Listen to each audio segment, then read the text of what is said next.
Então, dando continuidade ao estudo do livro A Grande Síntese,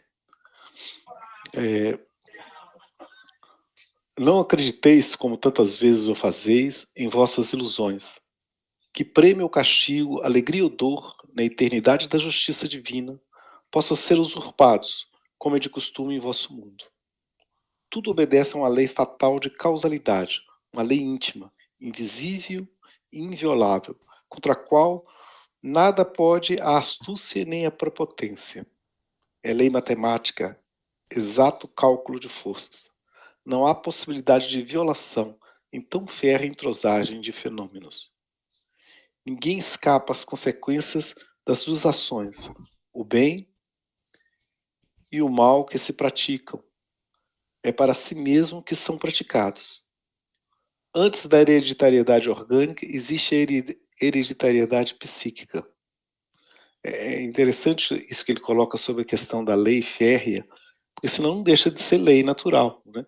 Então, é impossível violar a lei da natureza, né? Então, fulano de tal está violando a lei de Deus. Não é possível, né? Senão deixa de ser lei de Deus, deixa de ser lei da natureza, né? O que ele tem é que determinados tipos de comportamentos, determinados tipos de atitudes têm consequências extremamente desagradáveis para você no futuro, né? Então, e não é castigo, não é maldição, é simplesmente consequência. Consequência das escolhas que se faz, né? Consequência dos caminhos que se percorre. E não é castigo, e não é punição, né? Como se fosse um Deus arbitrário por detrás que quando fica feliz faz uma coisa, quando não está. Então é a lei da natureza, e a lei da natureza ela é inviolável, senão se ela for violável é porque você realmente ainda não entendeu a verdadeira lei da natureza, né? Você tem variáveis que estavam escondidas de você e quando você coloca ela na equação, ela se torna inviolável, né? Senão deixa de ser lei da natureza. É engraçado que eu tinha acabado de falar isso para o Djair, né? Que eles usam as alegorias, né, que a gente possa entender. E aqui ele usou a matemática. Que a matemática é a matemática. Você pode pegar um número e somar, ele vai dar sempre aquela coisa. Você pode somar errado e ver que mais na frente que errou tudo. Mas a matemática não se modifica. Ela é aquilo e vai ser aquilo. Isso. E se por algum acaso uma relação matemática deu errado, e você fala assim, mas é porque você não levou em conta todas as variáveis. Existem variáveis ali que você não levou em conta e dá um resultado diferente, mas é por conta de... eu falo assim, quando você começa aquela matemática mais transcendental, de números complexos, números que vão além dos complexos, né? E que só na regra dos números naturais, dos números reais, ela é impossível, né? Então, exemplo bem bobo, né? Raiz quadrada de um número negativo. Para os números reais não é possível. Mas a gente trabalha na matemática com isso sem problema nenhum. Só que você começa a colocar variáveis que antes eram desconhecidas, sem violar as leis da matemática. É a mesma coisa. E isso aí, pelo menos eu ouço muito, né? Falar, não, físico teórico, um físico é um teórico. O que ele faz às vezes, é comprovado anos depois. Mas justamente aí você está falando, o físico fazer esse trabalho de pesquisar todas as variáveis daquela situação para que chegue, de fato, a uma conclusão. Né? Ele vai levantando. Mas e essa hipótese? E essa hipótese? E se colocar essa hipótese? Até se esgotar, claro que no nosso mundo isso não é provável que aconteça, mas se esgotar a tentativa de levantar todas as hipóteses ou vertentes que pode ter a partir de um determinado momento e se chegar a uma conclusão única. Pra você ter uma ideia, no final do século XIX, perto de 1900, né, Lord Kelvin, um grande físico inglês, ele ele disse que a física tinha acabado, porque tudo que ela tinha que ser descoberto, ela já tinha descoberto. Ela tinha escrevido as equações das leis da natureza, né? E não deu nem 5 anos, tudo que ele falou caiu por terra, porque surgiu a teoria quântica, a teoria da relatividade, a física estatística, né, que violava todas as leis anteriores, né, mostrando o quanto que era desconhecido um mundo muito pequeno, um mundo de muitas partículas, um mundo de alta velocidade, campos gravitacionais intensos. Ou seja, para o mundo que ele vivia, parecia que estava razoável, mas começou a surgir fenômenos que não eram explicados por aquelas leis que eles propuseram, né? Mas estava se fazendo milagres? Não.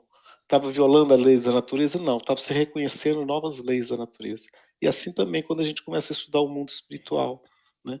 Começa a estudar o mundo não físico. Isso é muito legal, né? Porque agora eu estava pensando. Porque todo mundo sempre vai encontrar aquelas pessoas cheias de certeza, né? Não, Isso. porque eu estou certo disso, daquilo. Aí eu estava pensando aqui agora, quando eu encontrar essas pessoas, eu vou dar um tapinha nas costas. Vai conversar com o físico, vai. É mais ou menos isso, né? Esta comanda aquela e resume todas as vossas obras e determina o vosso destino. Deus é justo sempre. Não podeis culpar ninguém. Em qualquer caso, é absurdo amaldiçoar. Em cada átomo é feito o balanço exato do dar e do haver, como culpas e méritos, como castigos e alegrias. A dor é sempre uma bênção de Deus, porque se não resgata nem purifica, se não paga o débito, sempre constrói, porque acumula crédito. É a lei da vida, oculta e inatingível, sempre presente e sábia. Você imagina se quando a gente põe a mão no fogo, se não doesse, você nunca ia tirar a mão do fogo, né? Então a dor é um indicativo, tem algo errado aí, você está indo para um caminho que vai ser muito mais desagradável lá na frente, né? Mais desagradável que a dor de pôr a mão no fogo é você perder a mão toda, né? Então a dor é um aviso no sentido de que, ó, tem algo errado. Então a gente tem que repensar e refazer o que a gente estava fazendo, né? Como se diz, as próprias doenças, né, atualmente, para as pessoas terem a mente mais aberta, né, não restrita àquela medicina tradicional, toda doença é sinal de desequilíbrio. De alguma forma, qualquer manifestação externa a nosso nível de doença, de patologia, é uma desarmonia, um desequilíbrio, e não apenas do teu ser físico que caminha aqui na Terra, mas do teu ser como um todo, que ela acaba se manifestando ali, e é sempre, como você disse, um alerta. E se a gente parar para pensar e extrapolar um pouco, a gente vai ter que admitir que provavelmente todos os dissabores que a gente enfrenta durante a nossa existência são, de certa forma, avisos que a gente recebe de que alguma coisa está fora do trilho, que você precisa prestar atenção. É. Caem vossas barreiras e as defesas que ergueis em favor da injustiça. A justiça é a lei profunda que vos acompanha e sempre vos encontra na eternidade. Quantos dramas nessas palavras? Acima do parentesco de corpos, há o parentesco mais profundo com o vosso passado e com vossas obras que ressurgem em redor de vós. Assediam-vos, erguem-vos ou vos abatem. Sois exatamente como vós construís. Possuís aparentemente, concedidas pela natureza, as armas que vós mesmos fabricastes para vós e com elas enfrentais a vida, com ela a venceis. Isso é tão interessante porque esse é um problema que é muito difícil para muitos de nós, né? Considerar que nós somos responsáveis pelos caminhos que a gente escolheu, né? Que a responsabilidade é de cada um de nós, né? Que não existe processo de culpa ou processo de mérito nesse sentido. São as escolhas que a gente faz, né? E em todos os sentidos, a gente vai aguentar as consequências das nossas caminhos, nossas escolhas. Mesmo que a pessoa que esteja do nosso lado, pode ser esposo, esposa, companheiro, companheira, filho, pai, mãe, se eles escolhem caminhos diferentes, né, eles vão aguentar as consequências. Se parte dessa escolha tiver minha interferência, eu vou aguentar as consequências da minha interferência, não da escolha do outro. Né? E a gente vive num mundo que é muito assim, a gente está muito interligado uns com os outros, né? E às vezes a gente tem o que eu posso fazer para o outro não escolher esse caminho? Você pode escolher só o seu caminho, né? Você pode até interferir no sentido de que, mas a sua interferência vai ter consequências, você vai ter que aguentar as consequências da sua interferência. Eu achei isso muito profundo, né? Quando ele diz que a justiça nos encontra sempre na eternidade. Eu achei isso muito profundo. Sim.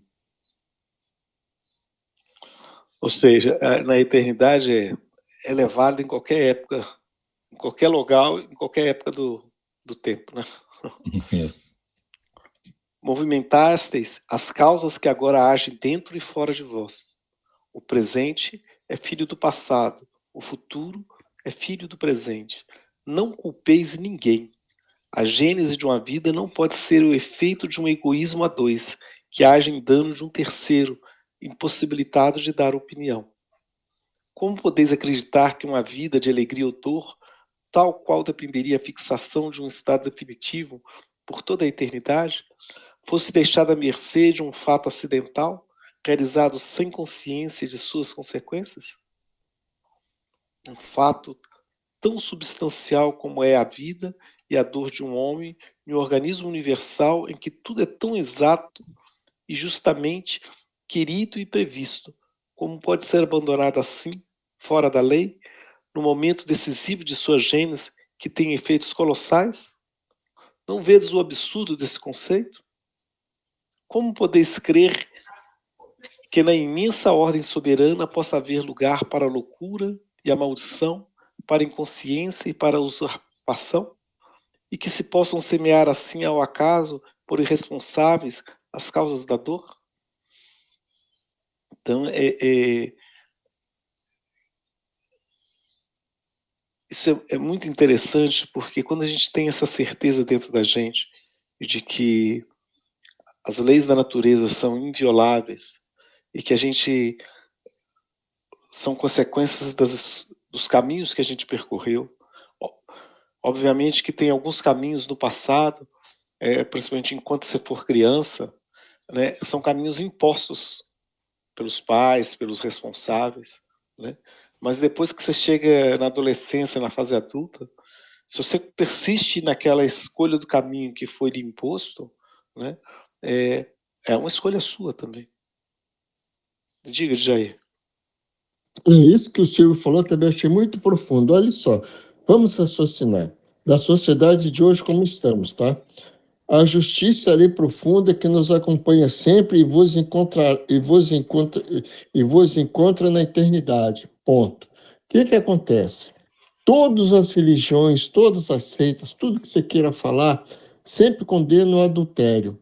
Na sociedade que hoje que nós vivemos, um tá aqui, se separa, vai lá, tem filho com um, filho com outro. Não estou condenando, não, estou falando, esclarecendo, que é consequência. E aí eu estava lendo um livro que ele fala justamente isso. Essas pessoas, esses dois espíritos, vão se encontrar na eternidade, nem que seja a eternidade que ele quis falar, essa mesma eternidade aqui, em outro planeta, em outra constelação, em outra galáxia, seja lá o que você queira falar, mas eles vão se encontrar porque tem um ajuste a ser feito na lei universal. É só isso que eu queria falar.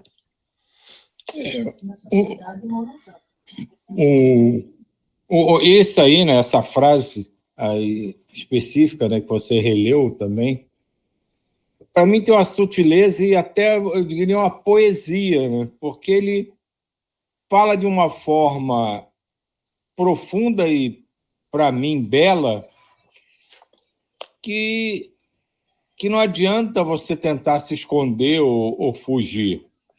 Que a lei, como já se disse aqui, é inviolável, é imutável, que a gente conhece com o nome de causa e efeito, de karma, de tantos nomes que a gente vai denominando as coisas, ela vai ser cumprida em algum momento. Então é isso que eu acho a beleza e a poesia da coisa, a sutileza com que ele fala. Tá ali, a justiça vai te encontrar na eternidade. Então, qual seja lá o que a gente fez, vai gerar uma consequência, seja ela positiva ou que a gente considere negativa, em algum momento aquilo vai se apresentar para a gente. Então, isso me tocou, assim, eu achei bonita a forma como ele disse, que para mim, assim, me remete a uma poesia, uma forma belíssima de dizer que tome cuidado, porque, ao contrário, né, daquele ditado duro que se diz, né, aqui se faz, aqui se paga, tudo que você executa gerando uma consequência, em algum momento vai se apresentar para você. E como a gente já viu anteriormente, a nova consequência vai gerar uma nova consequência, e assim a nossa vida caminha, evolui e se expande. E outro detalhe, pegando esse gancho, como ele fala aqui, tanto bem quanto mal. Então, vamos fazer o máximo de bem, fazer o bem servir a quem? Quer dizer, eles passam esse conhecimento para a gente, fazer o bem servir a quem, e às vezes a gente não tem alcance, como a gente está tendo agora nesse estudo profundo. Por isso que eu sempre questiono e comento isso. Esse grupo nosso é um grupo, sabe, que eu me encontrei, porque essas coisas que nós estamos conversando aqui sobre essa hereditariedade psíquica, cara. Olha só, hereditariedade psíquica que fica no teu subconsciente, consciente, no teu mais eu profundo, em tudo que você queira falar. É uma hereditariedade que te acompanha, isso faz parte do seu eu. É uma coisa assim, muito sábia. E é aquela coisa, fazer quanto mais o bem, mais crédito. E outra coisa que ele falou aqui também legal, que a dor, ele fala aqui, porque a dor acumula crédito, acabou. É a forma que tem, que a justiça divina criou para contrabalançar o mal que nós fizemos, né? É só isso. Legal. Não sentistes vossa personalidade que grita eu acima de qualquer vínculo e afinidade? A hereditariedade é acima de tudo psíquica. Essa é vós mesmos, individual, preparada por vós e assim desejada. A hereditariedade fisiológica é uma heredidade secundária, dependente daquela de consequências limitadas, porque inerentes a um organismo que para vós é apenas o veículo da viagem terrena, que amanhã abandonareis. Olha que interessante isso, né? É muito comum a gente culpar muito a herança, a hereditariedade fisiológica, a hereditariedade social, ou seja, a influência social. Elas são hereditariedades que são localizadas no tempo e no espaço. A hereditariedade do corpo físico é só da roupa que eu estou usando. A hereditariedade social é do meio que eu estou vivendo. Mas existe uma hereditariedade muito mais profunda, que é essa psíquica que ele está colocando, que ela acompanha a gente independente de qual corpo que eu nasci, independente de qual a cultura que eu fui inserido momentaneamente, né? A hereditária psíquica não, aquela me acompanha pela eternidade afora, né?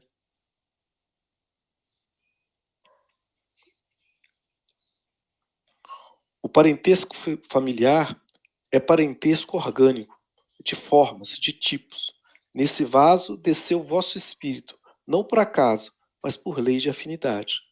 A fusão é completa em unidade que, mesmo conservando os caracteres da raça e da família, transcende-os muitas vezes, inconfundivelmente, como personalidade psíquica.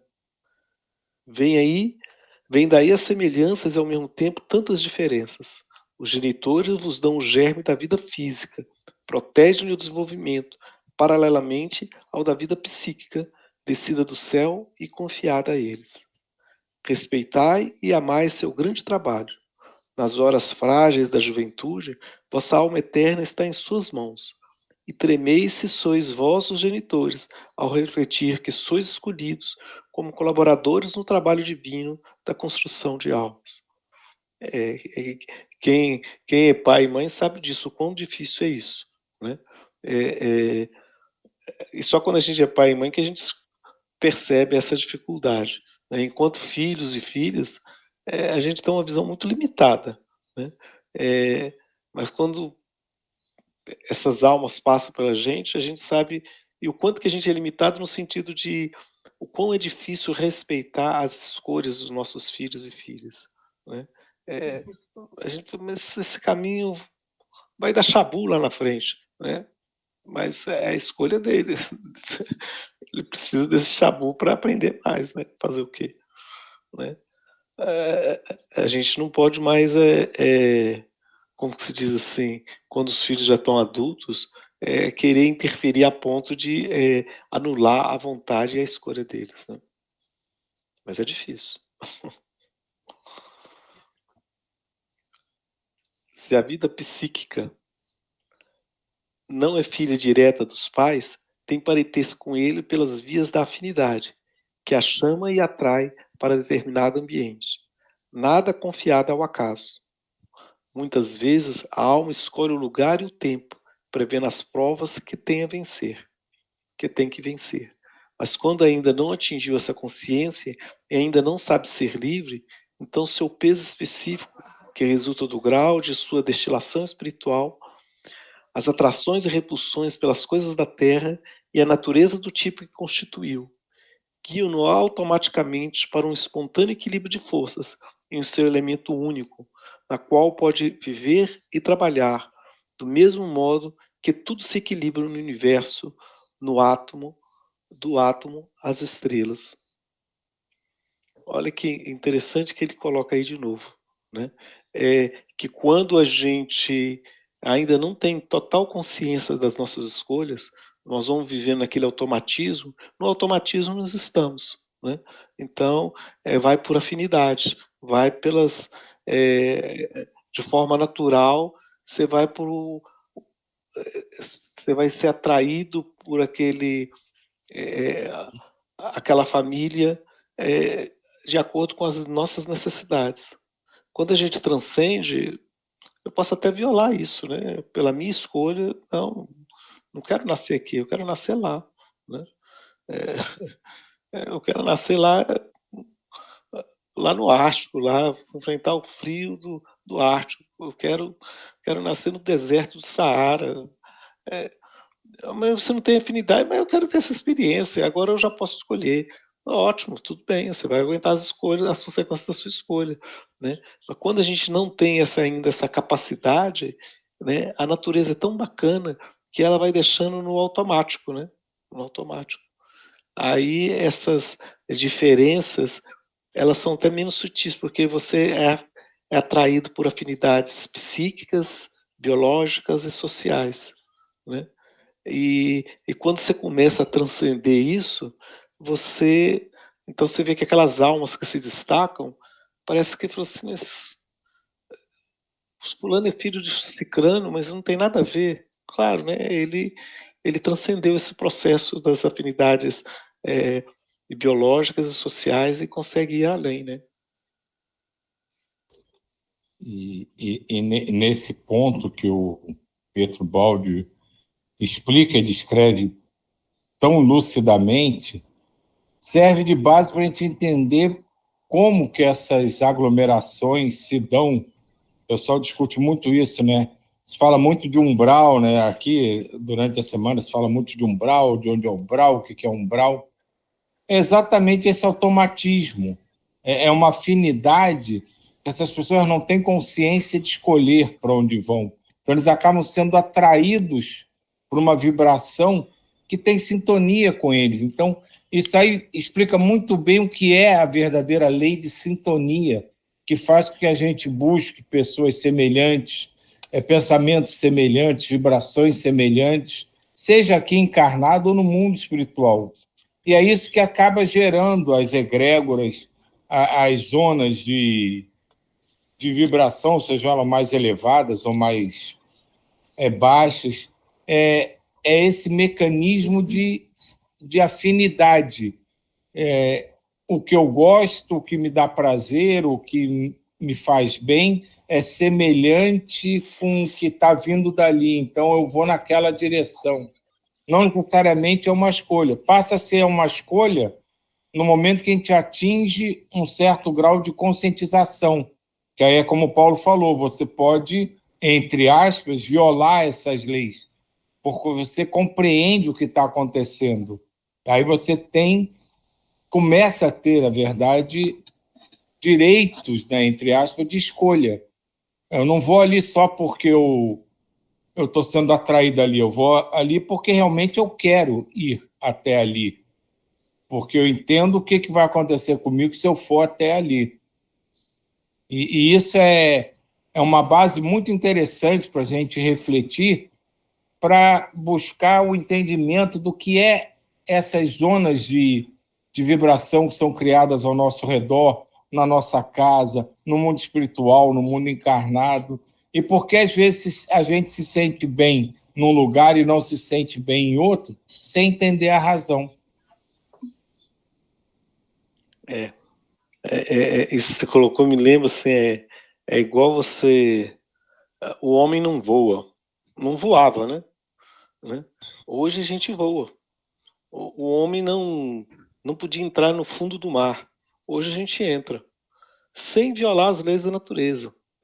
Simplesmente a gente tem acesso ao conhecimento de outras leis que a gente não tinha conhecimento antes, da aerodinâmica, dos pássaros, e a gente constrói aviões, asa delta, e a gente consegue voar.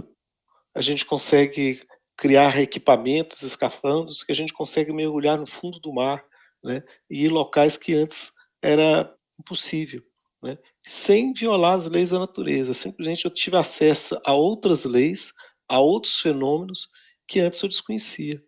Você imagina, então, quando a gente entender as leis do espírito de uma forma muito profunda, vai parecer que a gente vai estar fazendo milagres, né? Mas não é milagre, simplesmente que a gente antes não tinha conhecimento de determinados padrões, né? Quando você tem o poder de cura pelas mãos, está violando alguma lei da natureza? Não, eu estou usando uma lei que antes era desconhecida, né? Das conexões com a vida propriamente dita, né?